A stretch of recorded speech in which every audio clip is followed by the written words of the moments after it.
O sábio velho ou sábio é um arquétipo que é reconhecido por quase todos, seja em histórias, jogos, filmes ou na vida cotidiana.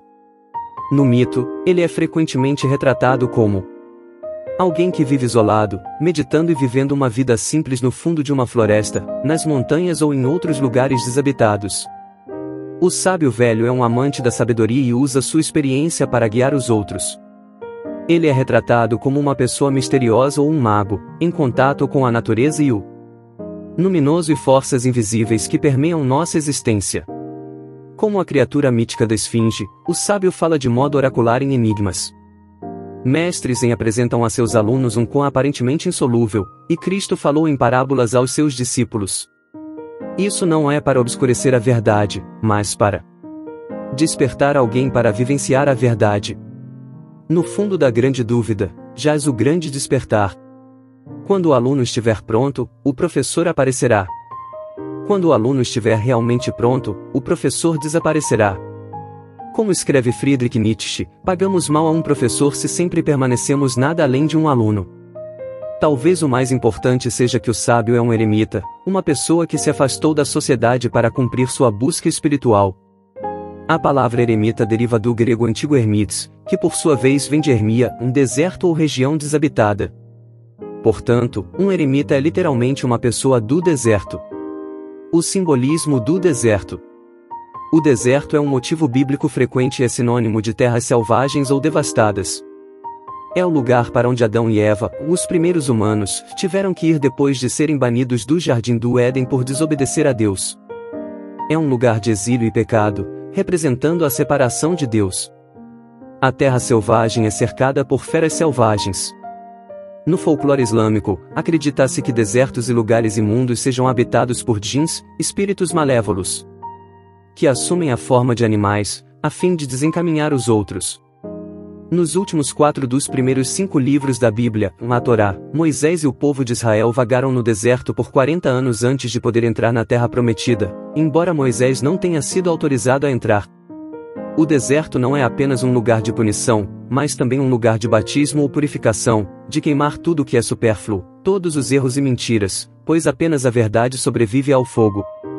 O deserto é um convite à profunda reflexão sobre a própria vida espiritual, o que é feito na solidão, afastado das preocupações materiais da sociedade. O deserto também é o lugar para onde Jesus foi levado pelo Espírito Santo e onde passou 40 dias e noites em jejum. Aqui, ele estava engajado em guerra espiritual com Satanás, que tentou seduzi-lo. Depois de recusar cada tentação, Jesus retorna a Galiléia e inicia seu ministério público. Os padres do deserto se inspiraram nisso, e Santo Antônio, o Grande, conhecido como o pai de todos os monges, seguiu os passos de Cristo, isolando-se no deserto. Eventualmente, pequenas comunidades de indivíduos com ideias semelhantes foram formadas e o conceito de monasticismo nasceu. Assim, em imitação a Cristo, monges se aposentavam em solidão para enfrentar seus próprios demônios internos. O eremita e o asceta errante. No Oriente, ascetas errantes inspiraram um estilo de vida dedicado ao espírito, como no monasticismo budista. No hinduísmo, existem 4 estágios na vida humana: a fase de estudante, a fase de chefe de família, a fase de eremita e a fase de asceta errante. A terceira fase Vanaprastha, o caminho da floresta, é a fase de transição das buscas relacionadas à riqueza e ao prazer, para uma com maior ênfase no moksha, liberação espiritual, o resultado final da sabedoria. O eremita se retira para um lugar isolado ou um ashram, um ermitério espiritual, e dá conselhos à sua família e comunidade. Na fase final da vida, geralmente quando alguém está velho, renuncia a todas as coisas mundanas. Os santos sadhus e yogis da Índia vivem uma vida solitária dedicada exclusivamente à meditação e à oração. Yoga também é praticada, o que literalmente significa união, ou seja, a união de todas as dualidades, o material com o espiritual, o eu individual com o eu supremo. A pessoa sábia que realizou boas ações e viveu uma vida de humildade e piedade, adquire bom karma e pode renascer em uma vida melhor ou ser libertado de sansara. O ciclo sem fim de renascimento neste mundo de sofrimento, no qual o Atman, um verdadeiro eu, se funde com Brahman, uma realidade última, como uma gota de chuva se fundindo com o oceano. De acordo com o psiquiatra e psicólogo suíço Carl Jung, o homem sábio velho é uma das imagens arquetípicas que se repetem com mais frequência, os chamados dominantes. Os outros são a sombra, a criança, a mãe e sua contraparte a donzela, e por último a anima no homem e o animus na mulher. Arquétipos ou imagens primordiais são os padrões hereditários de comportamento da humanidade e formam parte do inconsciente coletivo. Jung também usou a palavra senex, um latim para homem velho, para descrever esse arquétipo. Na Roma antiga, esse título era concedido apenas a homens idosos com famílias que tinham um bom posicionamento em sua aldeia. O senex é a imagem arquetípica do significado e da sabedoria, ele simboliza o fator espiritual e é uma personificação do espírito masculino. Na psicologia de um homem, a anima no homem, o arquétipo da vida, está relacionada ao homem sábio velho como filha a pai. Na psicologia de uma mulher, o homem sábio velho é um aspecto do animus na mulher, o arquétipo do significado. O equivalente feminino em homens e mulheres é a mãe terra ou grande mãe. Arquétipos são frequentemente mal compreendidos como significando certas imagens ou motivos mitológicos, mas estes nada mais são do que representações conscientes. Não podemos ver o arquétipo em si, pois é uma forma sem conteúdo, mas apenas a imagem arquetípica que se tornou consciente pode ser experienciada em forma personificada. Assim, as imagens arquetípicas podem variar muito em detalhes pelo mundo, mas todas compartilham o mesmo padrão básico. O arquétipo do homem sábio velho é frequentemente apresentado como um professor de sabedoria, como Abraão, Moisés, Salomão etc., na tradição judaico-cristã. O rei Salomão é mais famoso por sua sabedoria e é o autor do livro dos Provérbios. O fundamento teológico é que o temor do Senhor é o princípio da sabedoria. Este não é um temor servil, mas o temor de estar na presença do infinitamente grande. Hineni é uma poderosa frase em hebraico que significa aqui estou. É o ato de se portar na presença de Deus ou de outro ser humano. Aqui estou, totalmente em sua presença. O temor do Senhor é um temor do luminoso, a experiência de um terror e admiração misteriosos na presença de Deus, um temor que brota do amor por Deus. A sabedoria, Sofia, é elogiada por seu papel na criação, Deus adquiriu antes de tudo mais, ela dá ordem ao caos, e como os humanos prosperam conformando-se à ordem da criação, buscar a sabedoria é a essência e o objetivo da vida. Se ela for apreciada, alguém será exaltado, se for abraçada, alguém será honrado. Mas se você se recusar a ouvir seu chamado, quando não prestar atenção quando ela estender a mão, ela também o ignorará quando você mais precisar dela, em momentos de angústia e problemas. Qual melhor obter sabedoria do que ouro, adquirir inteligência ao invés da prata? O princípio da sabedoria é este: adquira sabedoria.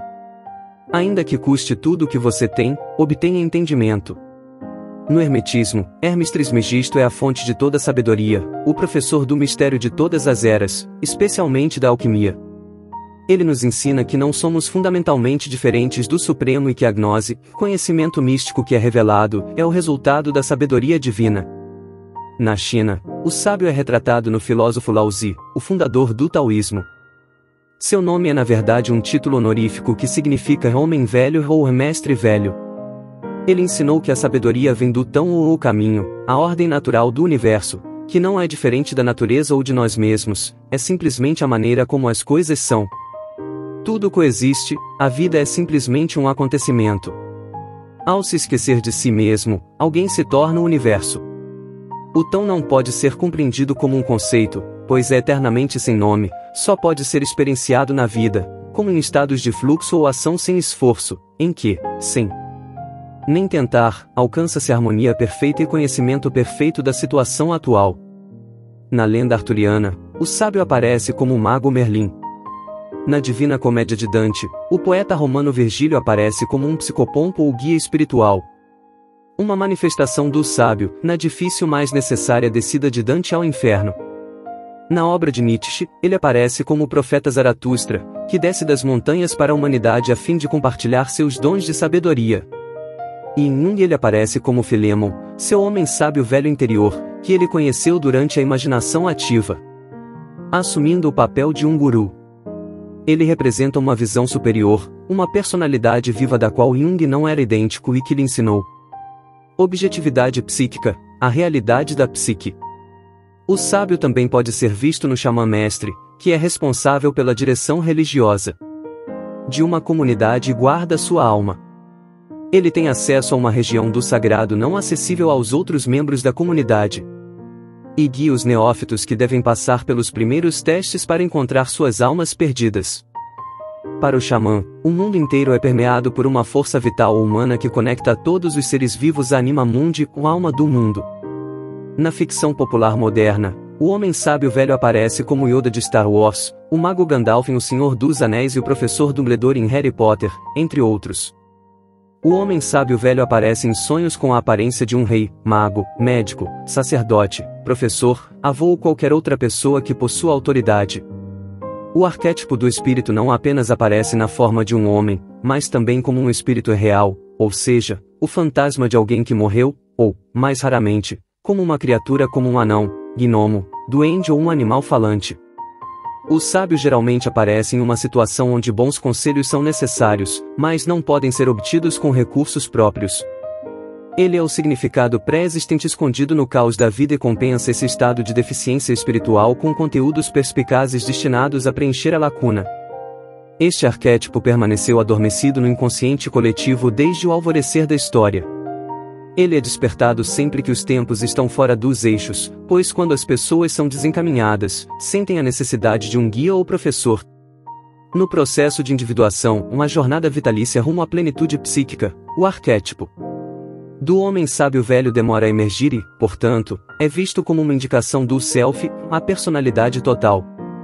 A analista junguiana Marie-Louise von Franz escreve: se um indivíduo lutou o suficiente por tempo suficiente com o problema da anima, o animus, o inconsciente novamente muda seu caráter dominante e aparece em uma nova forma simbólica, como um iniciador e guardião masculino, um guru indiano, um homem sábio velho, um espírito da natureza, e assim por diante. À medida que envelhecemos, entramos no mundo do Senex, o oposto polar do Puera Aeternus. Senex e Puera Aeternus. Rapaz eterno, mas, no entanto, o lado oposto da mesma moeda. Reconhecemos a juventude conhecendo a velhice, nos damos conta do envelhecimento lembrando como éramos quando jovens. O propósito da vida adulta é voltar à infância como um ser amadurecido, não permanecer no estado da infância e se recusar a crescer, a síndrome de Peter Pan. Muitos idosos parecem retornar a um estado de inocência infantil e assombro. O Senex pode ser associado ao deus Apolo, disciplinado, controlado, responsável, racional e ordenado. O Puer, por outro lado, está relacionado a Dionísio, irrestrito, instintivo, desordem, embriaguez e capricho. Ambos esses arquétipos são necessários para uma vida psicologicamente saudável. Com sua autoridade, tradição e estrutura, o Senex consolida, fundamenta e disciplina. O Puer reluz com visão e próspera com a imediaticidade, a fantasia e a criatividade. Esses dois arquétipos representam passado e futuro, velho e novo. A dualidade Senex-Puer é um padrão fundamental da vida psicológica, sempre em ação dentro de nós. Essa dualidade é representada em Mercúrio, o equivalente romano do grego Hermes. Na alquimia, ele é descrito como um menino e um homem velho. Ele representa a união dos opostos, e portanto, a pedra filosofal, ou o self. O Mercúrio Senex é idêntico a Saturno, que está associado ao chumbo na alquimia, a prima matéria ou matéria-prima necessária para a grande obra. Na astrologia medieval, Saturno é conhecido como o deus maléfico, em contraste com Júpiter, o deus benéfico. Saturno é a morada do próprio demônio. No gnosticismo, ele aparece como o deus serpente de cabeça de leão e Aldabaoth, o demiurgo e arconte supremo que criou o mundo material a fim de aprisionar as almas em corpos físicos. Ele é o filho do caos e das trevas. Todos os arquétipos têm um lado luminoso e um lado sombrio. O lado sombrio do homem sábio velho. O lado sombrio do homem sábio velho está desligado do mundo e dos outros, e vive em sua torre de marfim. Existem certos intelectuais que são excelentes em dar palestras e entender conceitos filosóficos ou científicos complicados, mas são incapazes de lidar, por exemplo, com conflitos emocionais em relacionamentos. Além disso, ficam irritados com a ideia de usar qualquer modo de percepção que não um método racional. Sábios sombrios só reconhecerão o caminho que corresponde ao próprio estilo de aprendizagem. E portanto aquele no qual eles se destacam. O conhecimento então, seja sutilmente ou escancaradamente, se torna uma maneira de mostrar superioridade sobre os outros. Qualquer verdade relativa que descobriram é identificada com a verdade absoluta. Por exemplo, o cientismo ocorre quando a ciência parece considerar seu próprio ponto de vista científico como uma posição de verdade incontestável, a partir da qual pode afirmar-se em todas as direções, de modo que coisas como religião, psicologia, filosofia e artes aparecem como nada além de opinião subjetiva. Dessa forma, nossos problemas existenciais e a condição humana são completamente ignorados. Quando o sábio sombrio está ativo em nossas vidas, frequentemente ficamos presos em pensamentos obsessivos, tentando entender tudo por processos racionais. Se não conseguirmos entender dessa maneira, ficamos paralisados.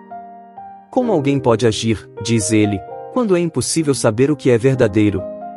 Tal pessoa não consegue se comprometer com um amante, porque não sabe se essa é a pessoa certa para ele.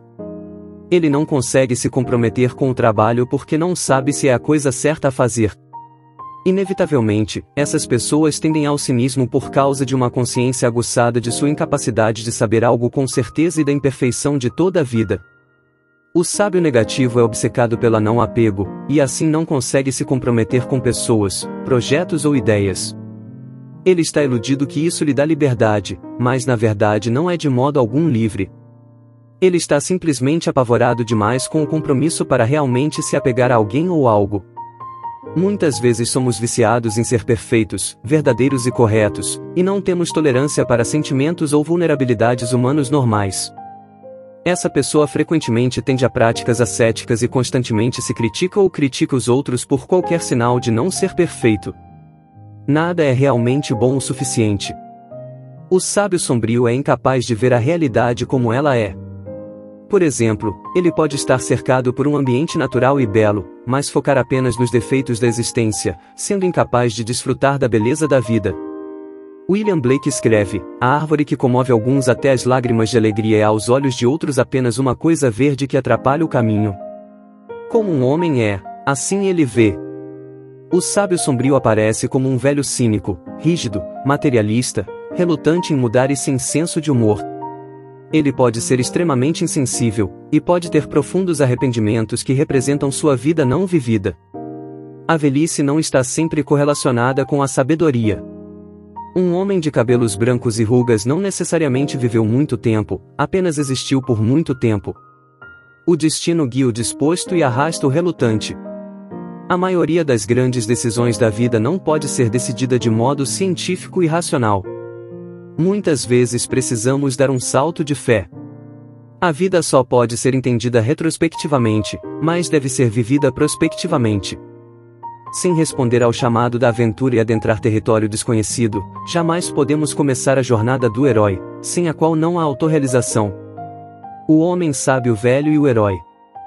Em mitos e contos de fadas, sempre que o herói à procura do tesouro perde seu caminho, o homem sábio velho geralmente aparece trazendo nova luz e esperança. De modo semelhante, tal figura pode se materializar em nossos próprios sonhos. O sábio encontra dentro de si o que foi ignorado ou perdido pela sociedade. Ele frequentemente assume a forma de um mentor para o herói, desempenhando um papel crucial na jornada do herói. Ele instrui o herói tanto com conhecimento quanto com habilidades práticas, a fim de equipá-lo para as árduas tarefas com as quais a vida o confronta, e apresenta ao herói itens mágicos para mais tarde ajudá-lo em sua busca. O pai do herói é frequentemente um mestre carpinteiro, algum tipo de artesão ou um arquiteto cósmico. Nos contos de fadas, o pai do herói é, de forma mais modesta, o tradicional lenhador. Jung escreve: o herói simboliza nosso eu inconsciente, e isso se manifesta empiricamente como a soma total de todos os arquétipos, e portanto, inclui o arquétipo do pai e do homem sábio velho. Até certo ponto, o herói é seu próprio pai e seu próprio gerador. Os perigos de se identificar como o sábio.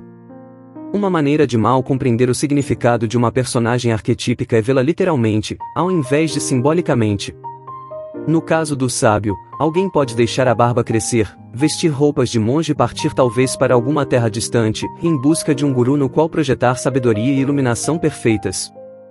No entanto, se a pessoa falhar em encontrar alguém em quem projetar o sábio, pode, em desespero, lançar seu próprio ser humano jovem e inexperiente no papel desse arquétipo. Identificar-se com qualquer arquétipo pode ter consequências desastrosas. Isso pode causar inflação do ego, na qual o buscador vivencia um complexo de Deus ou complexo de Messias. Ele mesmo pode começar um culto, atraindo seus próprios seguidores para adorá-lo. Por outro lado, alguém pode ser esmagado pelo fardo de um papel arquetípico e se retirar completamente da vida, caindo em uma depressão vegetativa. Em qualquer caso, a humanidade da pessoa é distorcida. Infelizmente, livrar-se de nossos fardos psicológicos não é tão fácil. Ninguém pode jamais se tornar uma figura arquetípica. Qualquer tentativa nesse sentido é vã e tem elementos de tragédia. O fato é que um personagem arquetípico é sobre-humano. O eremita no tarô. No tarô, o arquétipo do homem sábio velho é retratado pelo nono arcano do tarô, o eremita. No baralho Rider-Waite, vemos no arcano um velho de cabelos e barba brancos, vestindo as vestes de um frade ou monge.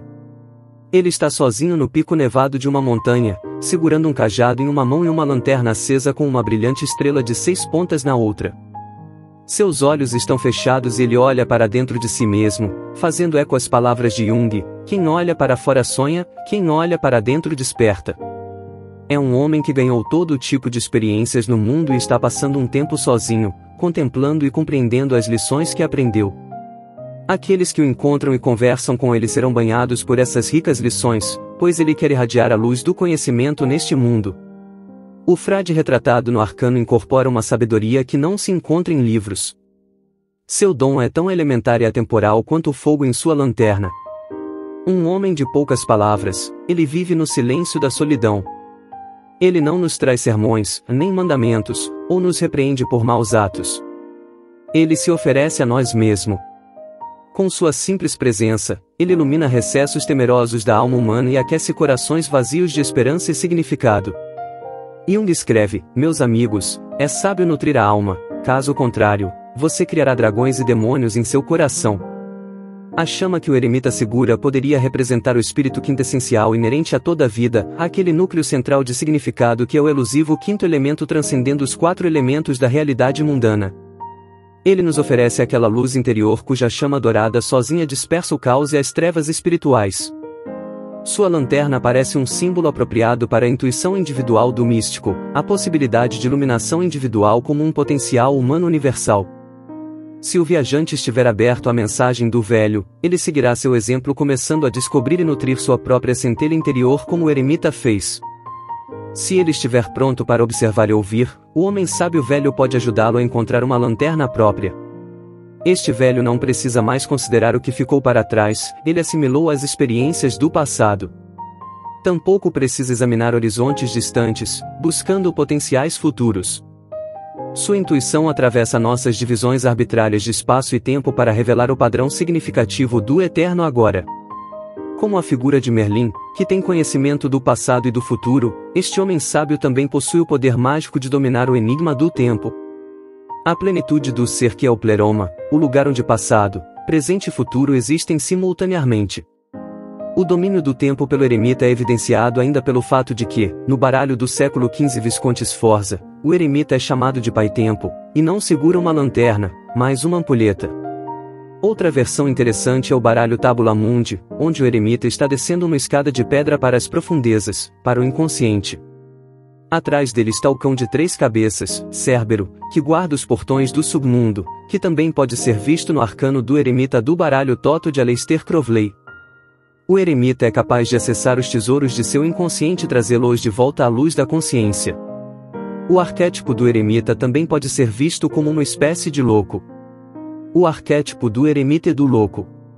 Nietzsche evoca a figura de um louco que corre pela praça do mercado com uma lanterna acesa nas horas da manhã ensolarada, gritando que está procurando Deus, enquanto a multidão ri dele.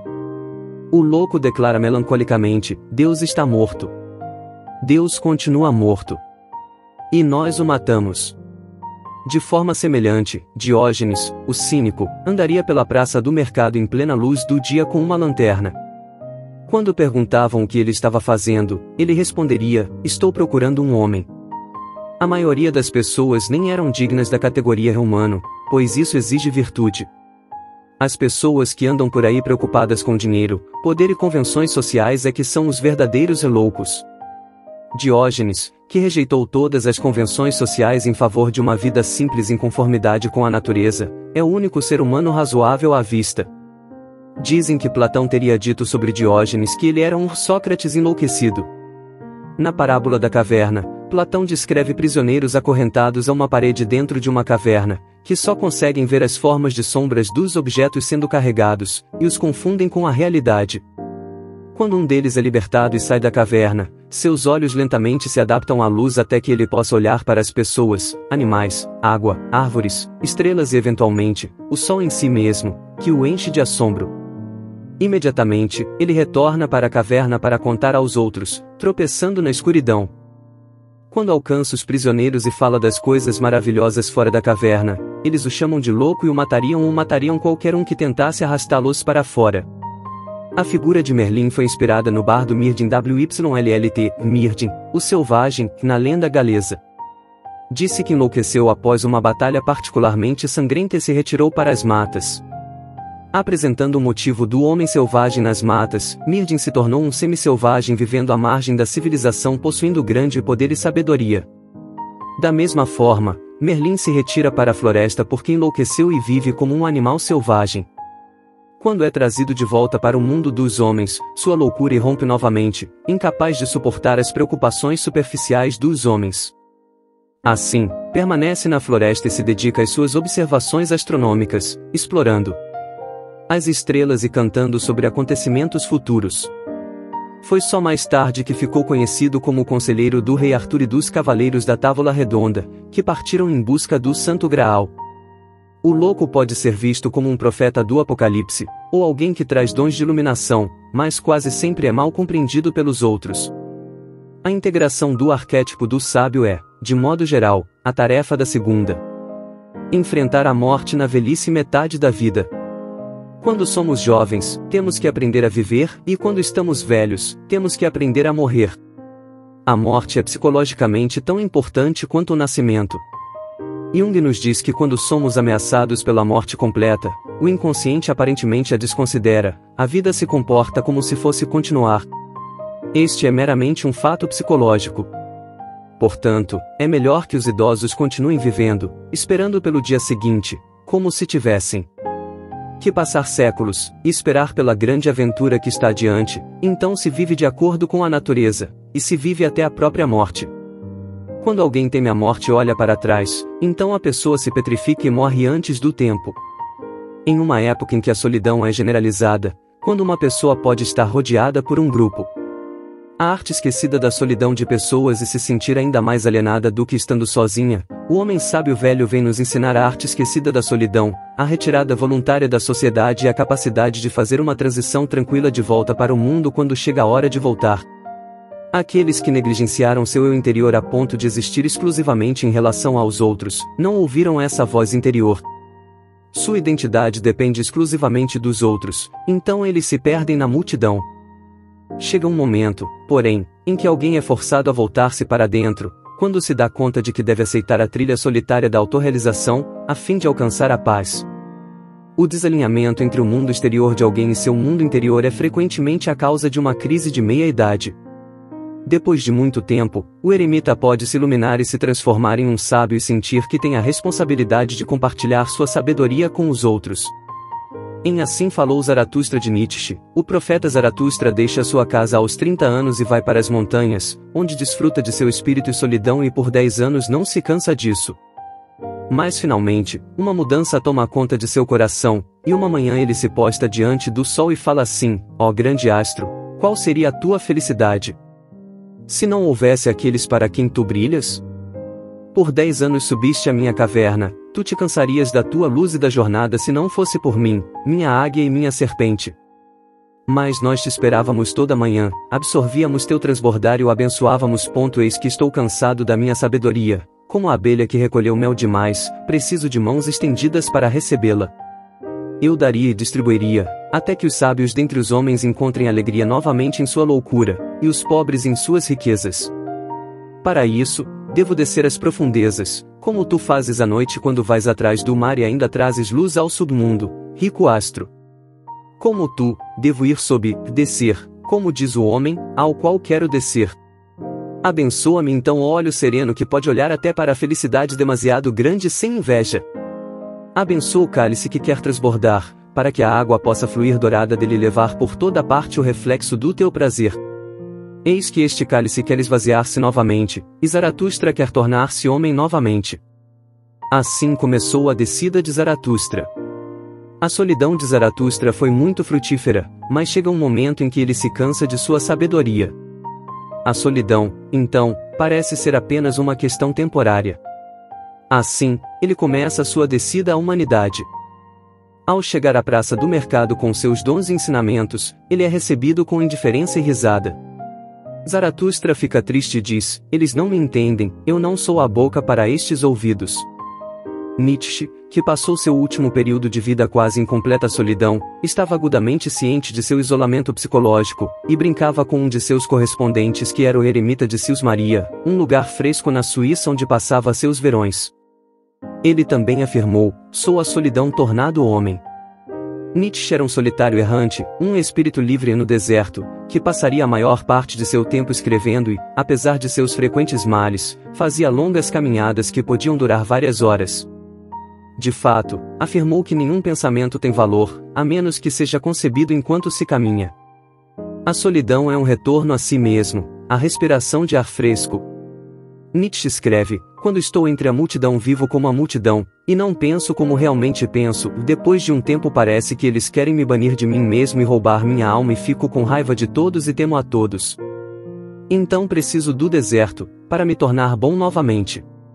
Enquanto a solidão é essencial para se conhecer, a solidão pode ser destrutiva. A solidão introspectiva é compatível com a vida em comunidade, mas também é necessário se retirar em solidão completa de vez em quando, a fim de receber seus frutos. A depressão é o grito da alma por crescimento. Todos nós precisamos fazer muitas viagens de ida e volta ao deserto em vários momentos de nossas vidas, a fim de reabastecer nossas almas. É por isso que é essencial ter um ermitério espiritual para onde se possa ir. A jornada do sábio, a busca pela verdade.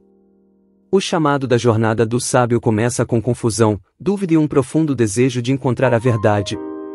O primeiro problema que geralmente encontramos em nossa busca pela verdade é a desilusão. Descobrimos que cada indivíduo tem sua própria verdade, que pode ser tão boa quanto a de qualquer outro, desde que a pessoa seja virtuosa. Há verdades, mas nenhuma verdade absoluta. Como escolhemos, então, o que é objetivamente verdadeiro? Inevitavelmente lutaremos com o problema do comprometimento no contexto do relativismo, a ausência de verdade objetiva.